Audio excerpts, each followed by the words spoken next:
The day from when the Chinese app is being banned in India, everyone is just started putting question that why government has banned only the Chinese app. And apart from the Chinese app, there were too many other apps are also there. But no one is just asking about all that. And the day when it is being banned, at that moment of time I also thought that कि ये सारे apps को बंद करके क्या फ़र्क पड़ेगा China पे. But I just want to tell you one thing, फ़र्क पड़ता है.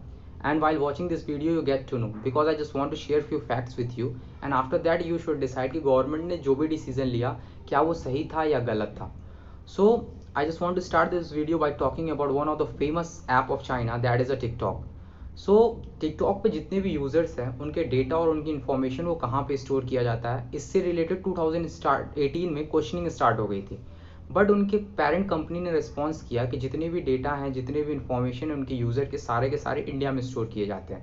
But in a current news we get to know that कि जितने भी इन्फॉर्मेशन है सारे के सारे चाइना में स्टोर. अब आप बोलोगे डेटा इंडिया में स्टोर हो या बाहर स्टोर हो उससे क्या फ़र्क पड़ता है. फ़र्क पड़ता है, and for that we have to go back in 2017. In 2017, in China, a law is being made. The name of that particular law is National Intelligence Law. And in that particular law, it is being mentioned that कि China की जितनी भी tech companies हैं वो दुनिया के किसी भी कोने में ऑपरेट कर सकती है. They are free to operate. But Chinese government को जब कभी भी उनके यूज़र्स की डेटा या इन्फॉर्मेशन की रिक्वायरमेंट होगी तो उन्हें वो गवर्नमेंट के साथ शेयर करना होगा. But I want to ask one thing from you all कि गवर्नमेंट को किसी दूसरे देश के यूज़र्स की इन्फॉर्मेशन की क्या ज़रूरत, डेटा की क्या ज़रूरत पड़ सकती है. In a simple word we can understand कि स्पाई करना हो, जासूसी करना होगा. And now you can easily understand the soldiers were standing at the border to make ourselves safe, and we are sharing all the essential and important information while sitting inside the country to someone else who is just fighting with our soldiers. Do you think it is safe? It is quite risky. We all are always talking that कि ये TikTok या other Chinese app India में क्यों ban हो रहे हैं, apart from India बाहर क्यों नहीं बैन होते. So I just want to tell you one thing that कि ऑस्ट्रेलियन और यूएस आर्मी में ये ऑलरेडी बैन हो रखे हैं. और इनके अलावा Dutch data protection board and European data protection board ने टिकटॉक के ऊपर ऑलरेडी प्राइवेसी इन्वेस्टिगेशन कर रखी है. और एक रिसेंट न्यूज़ में ये पता चला है कि एप्पल यूज़र जितने भी इंफॉर्मेशन अपने क्लिपबोर्ड में यूज़ सेव करते हैं, जितने भी चीज़ वो अपने क्लिपबोर्ड में सेव करते हैं, वो सारा का सारा टिकटॉक विदाउट उनके परमिशन के एक्सेस करके उसे रीड कर सकता है. And now you can easily understand what information we are just copying in our clipboard. That is our link, our OTPs and different types of forwards and everything. And do you think it is safe that without taking any permission, without asking for the permission, every information is being read by the TikTok? So this is only the reason why government has decided to ban the TikTok. Whatever the facts I'm just sharing with you, in the end of this particular video I'm just going to show you each and everything. And let's again talk about the TikTok. While having such a big controversy, the TikTok has came out and says that इन्होंने internet को democratize किया. And now I just want to tell you the meaning of a democracy. That the meaning of democracy is that democracy gives you the choice, democracy gives you the freedom, as well as the democracy is being controlled by the people.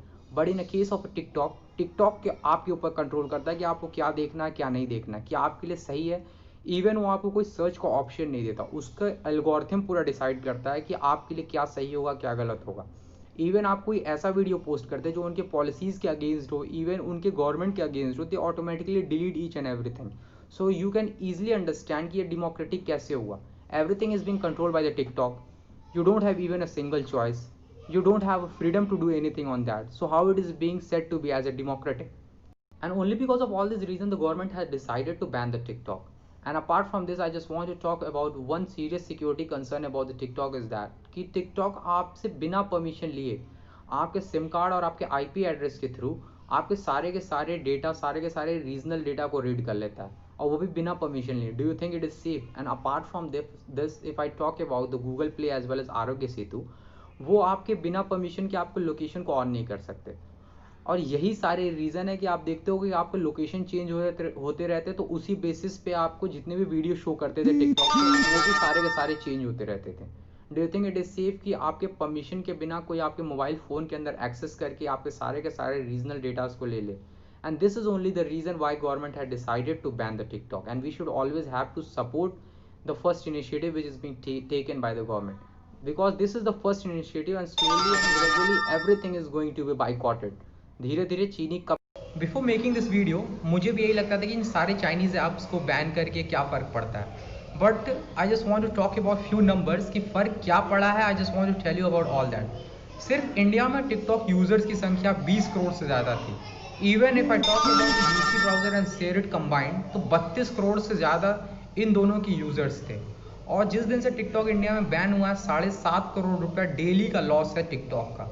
और total में check करें, total 59 apps के बारे में बात करें तो एक दिन में 100 करोड़ रुपए से ज़्यादा का नुकसान हो रहा है चाइना को.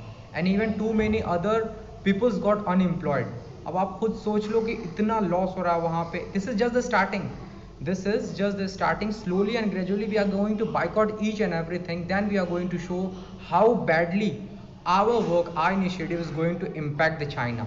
But for that you should have and I should have to support the government, because this is the first initiative which is being taken by the government. So the most important question is that is this ban is permanent? So I don't think so this particular ban is permanent, because data privacy is only the concern, जो कि एक सालों में solve नहीं हो पाया, वो कुछ हफ्तों में सॉल्व करके ये दिखा देंगे, because they are having a millions of dollar. कुछ दिन पहले हमने देखा तो गूगल प्ले स्टोर पे इनकी रेटिंग 1 आ गई थी, but now again they are back on track. So फिर से दुनिया के बेस्ट लॉयर को हायर करेंगे, फिर से सब कुछ नॉर्मल हो जाएगा. But what we have to do, we have to operate in the same way the way in which Chinese were operating. क्योंकि चाइना में यदि किसी भी बाहरी कंपनीज़ को आके ऑपरेट करना होता है, बिजनेस एक्सपेंड करना होता है, तो वहाँ के लोकल कंपनीज़ के साथ इनको जॉइंट वेंचर करना होता है. And for example if I talk about the PUBG PC developer Bluehole Corporation, जब उन्हें चाइना में ऑपरेट करना था तो वहाँ के लोकल कंपनी टेंसेंट के साथ उनको जॉइंट वेंचर करना पड़ा, और उसके बाद जाके उन्होंने चाइना में अपने बिजनेस को एक्सपेंड किया. So the same thing we should also, India should also have to apply the same. हमारे देश में यदि किसी बाहरी कंपनी को ऑपरेट करनी है तो उन्हें हमारे प्रिंसिपल्स पे काम करने होंगे. They have to work along with our tech companies in a joint venture, and they have to localize all the data in our country only. And in the most important thing, instead of giving the loyalty to China, they have to give loyalty to their customer. And ऐसे ही कर करके धीरे धीरे हम अपने देश से चीनी कम कर सकते हैं.